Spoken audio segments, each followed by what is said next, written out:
fa ngeen doon liggéey loolu la ngeen xamee. donc su ngeen ñëwee mun leen doxalee lu dul noonu. ok ak nu mu métti parce que ñoom xamoon nañ ne dina métti.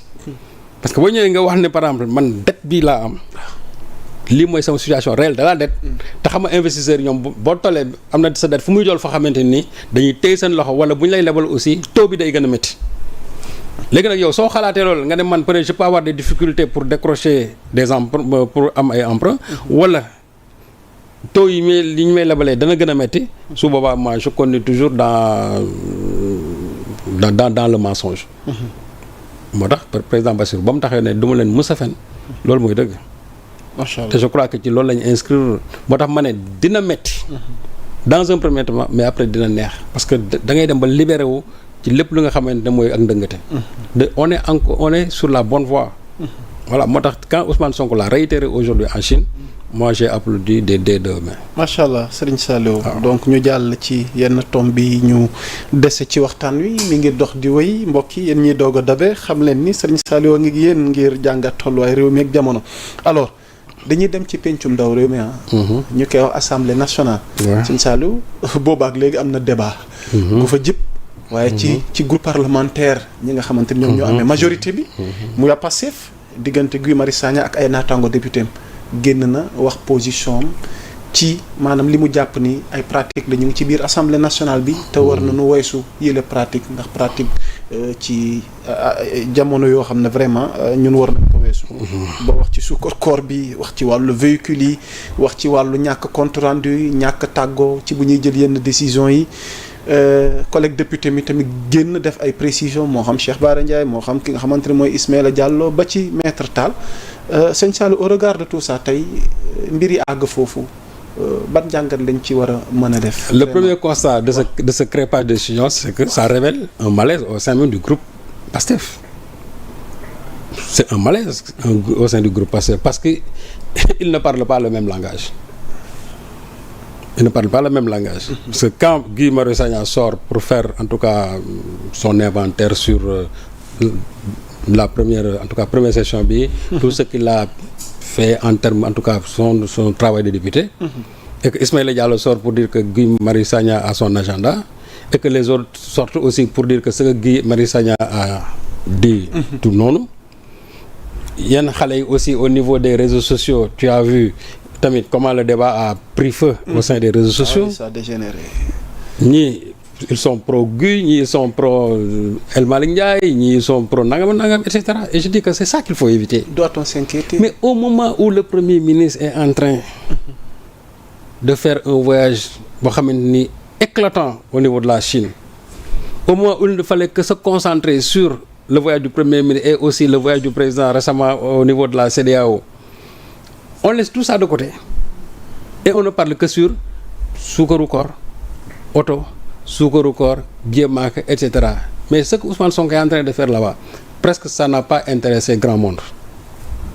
C'est vrai qu'il y a eu j'ai vu des gosses xaw ma influenceurs xaw ma activistes en tout cas ils ont à un certain moment parlé de la visite de Sonko là-bas mais à un degré moindre parce que man li ma jàppoon mooy Premier ministre ma nga fa chaque jour il y a beaucoup de choses à dire sur le Premier ministre mais on se tire dessus et ce sont même les gens de Pastef ñoom seen biir ñoom ñooy reyante loolu c'est un problème ci lan ci ay suukaru koor et cetera non man li ma doon wax et ce que je reproche à Guy Marius Sagna que j'apprécie beaucoup je dis que c'est-à-dire que quand tu es dans un groupe parlementaire il faut éviter les démarches solitaires loolu moo tax ñu naan groupe parlementaire c'est-à-dire que les démarches solitaires là il faut les éviter ou bien tu es un non inscrit et là li ngay def yëpp yow mën na la engager personnellement mais man su fekkee dama bokk ci groupe parlementaire am na yu bëri yoo xam ne su ma koy def dama koy revendiquer au nom du groupe parlementaire mais mënu ma nekk ci groupe parlementaire xëy na man damay def sama inventaire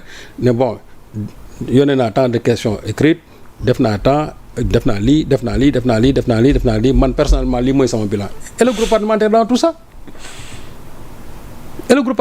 tout ça et quand tu sors une information sur affaire suukaru koor bi et ça a amené des confusions mais Guy moom bien sûr dans son discours il avait dit mon groupe parlementaire mais xam nga nit ñi bu ñuy lire aussi les gens lisent entre les lignes parce que nit ñi bu ñu waxee affaire suukaru koor immédiatement les gens pensaient que c'est le président de l'Assemblée or le président de l'Assemblée nationale loo ko mën wax aussi c'est que au moins indi na ay rupture yu bëri assemblée nationale. reprécise dogguma la mais guy dimanche gi rek. oui non repréciser waat. repréciser na ko. mais moo tax ma ne du moom la tuumaal du moom. du moom c'est-à-dire que même loolu sax su ko waxul El Malick ci Ayib Daffé la jëm parce que Ayib mooy président groupe parlementaire bi donc bu dul A di B kese. or warul nekk nii A nii B. ok man jàpp naa ne bu ñu waxee ne lii sama groupe parlementaire ñu ngi fa joxe ay sukkaru koor te foofu aussi ça semet la confusion parce que ñii ñi ngi weddi ñii ñi ngi kii finalement qui croire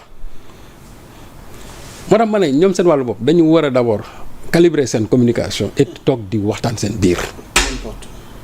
Guy Marius Sagna su waxee ne y a pas assez de communication ba mu indi loolu mais nañu xool quelles sont les voies et moyens ñoom seen biir pour war a mën a régler loolu ils sont assez matures pour ça ce sont des députés quand même. Tout à fait.